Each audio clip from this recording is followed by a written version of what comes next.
नमस्कार बंधुगण, welcome back to my YouTube channel BNT education. आसंतु आज एक गुरुत्वपूर्ण सूचना उपरे नजर पकाइबा जहाँकि रही विद्यालय स्तरीय स्वच्छता पक्ष 2024 रिजोल्यूशन ऑफ स्वच्छता पखवाड़ा पार्ट 3 रो रिजोल्यूशन अर्थात आपणकर पूर्वर मु पार्ट 1 पार्ट 2 रिजोल्यूशन आपण मानकु प्रदान करिछि।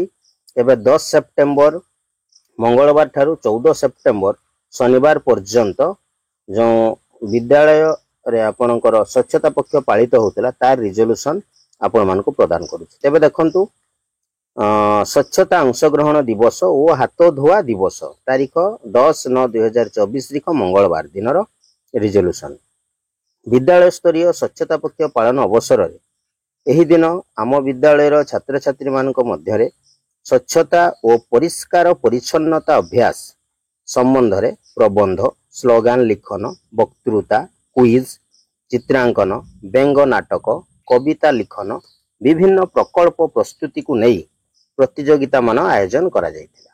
उक्त प्रतियोगिता रे श्रेष्ठ प्रदर्शन करिथिबा छात्र छात्री मानकु चयन करा जायतिला। उक्त कार्यक्रम माध्यम रे हाथ धोइबार आवश्यकता संपर्क रे पिला मानकु अवगत करा जायतिला। पिला मानकु खाइबा पूर्वरु ओ परे शौचालय व्यवहार परे बगीचा काम बा सफाई कार्य परे ठीक भावरे हाथ धोइबार कौशल शिक्षा दिया जायतिला। निरापद पानीय जलर व्यवहार जलजनित रोग संपर्क रे मध्य अवगत करा जायतिला।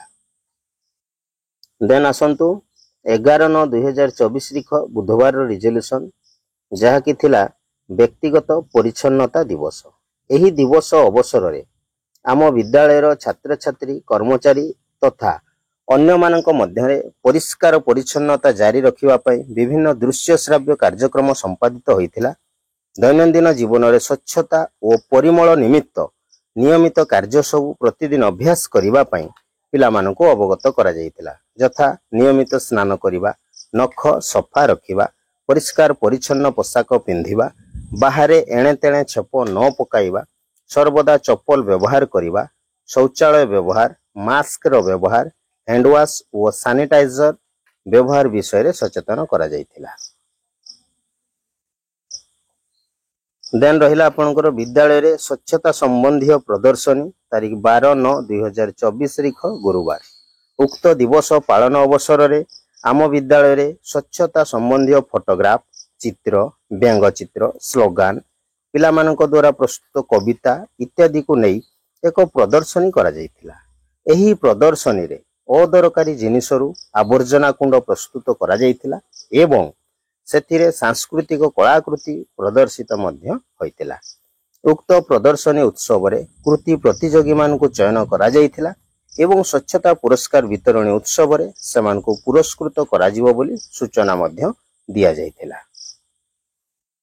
देन आसीबा 8 नंबर कार्य स्वच्छता कार्य योजना तारीख 13/9/2024 तारीख इत्यवसर रे विद्यालय शिक्षार्थी अभिभावक और स्थानीय लोकों मध्य स्वच्छता संबंधी सचेतनता मूलक एक स्वतंत्र आलोचना चक्र आयोजन करा जायतिला।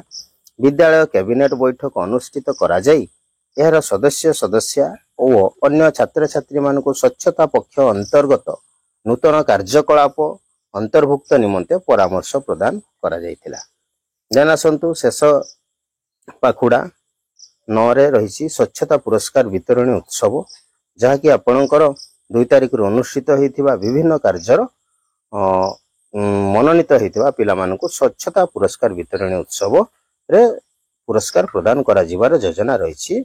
शनिवार 14/9/2024 तारीख विद्यालय स्तरीय स्वच्छता पक्ष 2024 पालनर अयम आरंभरू समाप्त पर्यंत आयोजित विभिन्न दिवस उपलक्षे अनुष्ठित प्रतियोगिता गुड़िकरे श्रेष्ठ प्रदर्शन करिथिबा कृति प्रतियोगी मानकु अतिथि मानक कर कमल रे पुरस्कार प्रदान करा जायतिला।